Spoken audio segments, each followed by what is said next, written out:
তারা হরিবল বলে ধুলায় গড়াচ্ছে, কিন্তু তারা নিরস্ত্র, তাদের কাছে অস্ত্র নেই। আমি বলবো প্রত্যেক সনাতনী হিন্দুদের ঘরে ঘরে অস্ত্র রাখুক।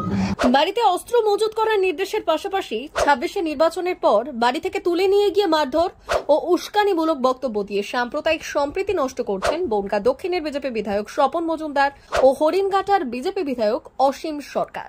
এমনটাই অভিযোগ তুলে গাইঘাটা থানা দ্বারস্থ হলেন তৃণমূল নেতা।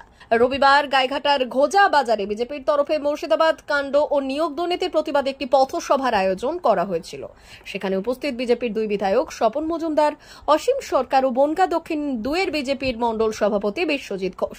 তৃণমূলের অভিযোগ, সেই পথসভাতে বক্তব্য রাখতে গিয়ে বনগাঁ দক্ষিণের বিধায়ক স্বপন মজুমদার বিজেপি কর্মীদের উদ্দেশ্য করে নির্দেশ দেন। দেখুন, সব মুসলিমরা তো রাস্তায় বেরোয়নি, আর সব মুসলিমরা এই যারা তোমার হিংসা ছড়িয়েছে, যারা কাফের, যারা জিহাদিতে বিশ্বাস করে, যারা বাংলাদেশ পাকিস্তানের সঙ্গে যোগ রেখে পাকিস্তানের পতাকা ভারতবর্ষে উত্তোলন করছে, তারা অন্তত স্বচ্ছ মাইন্ডের নয়। তাদের সামনে স্বচ্ছ মুসলমানরাও যেতে ভয় পায়, যেমন হিন্দুরা যায় না। সেই কাজগুলো দরকার হচ্ছে প্রশাসনের করা, প্রশাসন করছে না। এখন আমরা দেখতে পাচ্ছি পাকিস্তানের পতাকা নিয়ে কলকাতার রাজপথে ঘুরছে, তাদের ধরার সাহস এই পুলিশের নেই। অথচ তার বিরুদ্ধে একটা পোস্ট করলে পুলিশ কুকুরের মতন পৌঁছে যাচ্ছে তার বাড়িতে অ্যারেস্ট করার জন্য। তাদের বিরুদ্ধে বলবো না তো কার বিরুদ্ধে বলবো? 2026 সালের বিধানসভা নির্বাচনের পর তৃণমূল কর্মীদের বাড়ি থেকে তুলে নিয়ে গিয়ে মারধর করার তৃণমূলের আরও অভিযোগ, সেখানেই বক্তব্য রাখতে গিয়ে বিজেপির আরেক বিধায়ক অসীম সরকার সাধারণ মানুষকে বাড়িতে বাড়িতে অস্ত্র মজুত করার নির্দেশ দিয়েছেন, যা নিয়ে আতঙ্ক ছড়িয়েছে গাইঘাটার ঘোজা এলাকায়। আমি বলবো প্রত্যেক সনাতনী হিন্দুদের ঘরে ঘরে অস্ত্র রাখুক, তাই না হলে তাদের মা বোনদের ইজ্জত রক্ষা হবে না, তাদের জীবন রক্ষা কিন্তু পাবে না। আমি মনে করি আত্মরক্ষার জন্য প্রত্যেকের কাছে অস্ত্র থাকা উচিত, এটা আমি মনে করি, এবং আমাদের সনাতনীদের ঐক্যবদ্ধ হয়ে লড়াই করা উচিত। জলেশ্বর 2-এর তৃণমূলের আঞ্চলিক সভাপতি উত্তম সরকার বললেন, গতকাল যেভাবে বিজেপির দুই বিধায়ক স্বপন মজুমদার ও অসীম সরকার এবং বিজেপির নেতা বিশ্বজিৎ ঘোষ উস্কানিমূলক বক্তব্য রেখেছেন, তাতে এলাকায় ঝামেলার সৃষ্টি হতে পারে আমরা আশঙ্কা করছি। বাড়িতে বাড়িতে অস্ত্র রাখার নির্দেশ দিয়েছেন তারা, এতে করে এলাকার মানুষ ভয় পেয়ে গিয়েছে। আসলাম গতকাল আমার জলেশ্বর টু ঘোজা বাজারে একটা পথসভা হয়েছিল। সেই পথসভাতে বনগাঁ দক্ষিণের বিধায়ক স্বপন মজুমদার, হরিণঘাটার বিধায়ক অসীম সরকার এবং বিশ্বজিৎ ঘোষ বলে একজন বিজেপির নেতা আছে, তারা সেখানে বিভিন্নভাবে উস্কানিমূলক বক্তব্য রেখেছেন।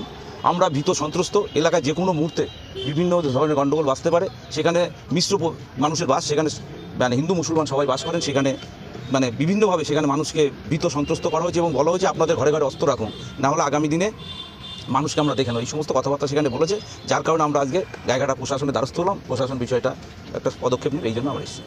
যদিও বিজেপির দুই বিধায়কের বক্তব্যকে সমর্থন জানিয়ে বনগাঁ দক্ষিণ 2-এর মণ্ডল সভাপতি বিশ্বজিৎ ঘোষ জানিয়েছেন, সেরকম ভাবে কোনো কিছু বলা হয়নি।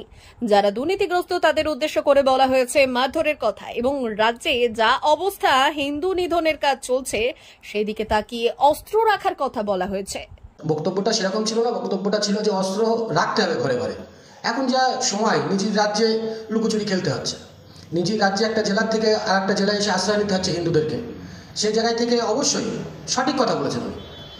অস্ত্র সবার বাড়িতেই রাখা উচিত এখন, কেননা যেভাবে হিন্দু নিধনে মেতে উঠেছেন কিছু বিশেষ সম্প্রদায়ের লোক, অতএব আমাদেরও সেফটির জন্য আমাদের বাড়িতেও অস্ত্র রাখা অবশ্যই উচিত। এটা দেখুন, গতকাল যে বক্তব্য দেওয়া হয়েছে সেটা বাস্তবে পুলিশের কাজ ছিল।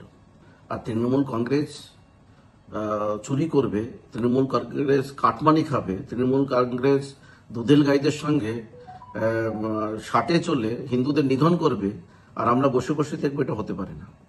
তাই হিন্দু এবং সনাতনীদের জাগার আহ্বান জানিয়ে দিয়েছি, এবং যদি এই সন্ত্রাসের বাতাবরণ এখানে তৈরি হয় তার যোগ্য জবাব দেওয়ার কথা বলা হয়েছে। মার্ভেলাস কম্বাইন্ড কোচিং সেন্টার, বকচড়া, নহাটার মোড় ও বনগাঁও ব্রাঞ্চ সরকারি চাকরির জগতে সেরা কোচিং সেন্টার, যেখানে বিভিন্ন চাকরির পরীক্ষার কোচিং দেওয়া হয়, যেমন Paschimbanga police, Kolkata police, rail, excise constable, RPF, SSD, GD, PSC বিভিন্ন চাকরির কোচিং দেওয়া হয়। যোগাযোগ নাম্বার 6295344142। এখনো পর্যন্ত এখান থেকে 160 জন ছেলে মেয়ে তারও বেশি সফল হয়েছে। Teacher Prabhas Ghosh. Bureau report, Bhuban Ram সংবাদ।